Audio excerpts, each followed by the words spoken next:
concetto basilare per cui nasce questa rivista qui, conoscendo un po' i mercati del mondo e apprezzano l'italianità in modo trasversale. Ho voluto fare questa cosa per promuovere ancora di più quello che è l'eccellenza del Made in Italy. Extra sta per straordinario. Il sottotitolo è quello che racconta la realtà della rivista e la qualità della rivista, che è Italian Mastery, la maestria italiana.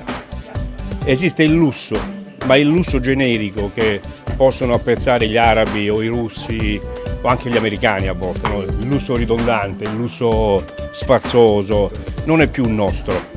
Il nostro lusso è declinato dalla nostra alta artigianalità, dalla qualità italiana di produrre bene e bello. Tant'è che in Meridione il concetto del bello spesso si rapporta addirittura al cibo. Ma che bel piatto noi diciamo, non diciamo neanche che buon piatto. Il bello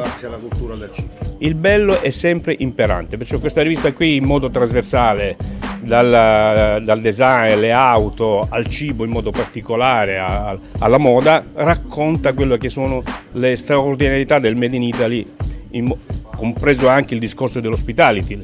Il turismo è una cosa molto importante, per cui riesce anche ad attrarre potenziali. E tra l'altro gli stranieri apprezzano per questo dell'Italia, no? Queste eccellenze dell'artigianalità, della maestria. Non ci sono dubbi, sono gli elementi che, se gestiti bene a livello anche istituzionale, potrebbero dare la chiave di volta anche dell'economia italiana. Il grande albergo di lusso, lo sfarzo, lo possiamo trovare dappertutto nel mondo. Ma l'italianità, che è l'elemento che invece che ci invidiano, e perché è molto importante? Perché trae l'origine, perché parlavo con Franco di questa cosa e mi interessa pubblicare queste cose per andare a indagare il territorio. Il territorio nella sua essenza deve emergere, deve venirne fuori, perché in quell'emergere e in quel territorio esiste l'anima dell'italianità.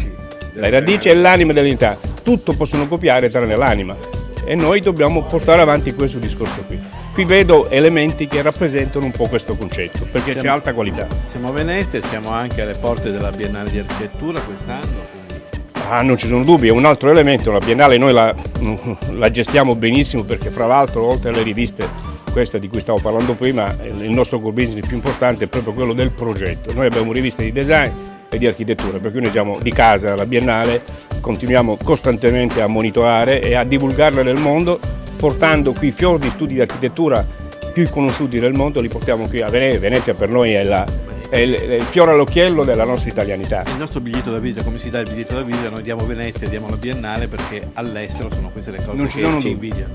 Venezia nella sua essenza, nella sua storia, nella sua poeticità, quindi anche quello che rappresenta nell'arte e nella Biennale sono elementi che rappresentano e caratterizzano la qualità intrinseca della città e dell'italianità, io userei dire.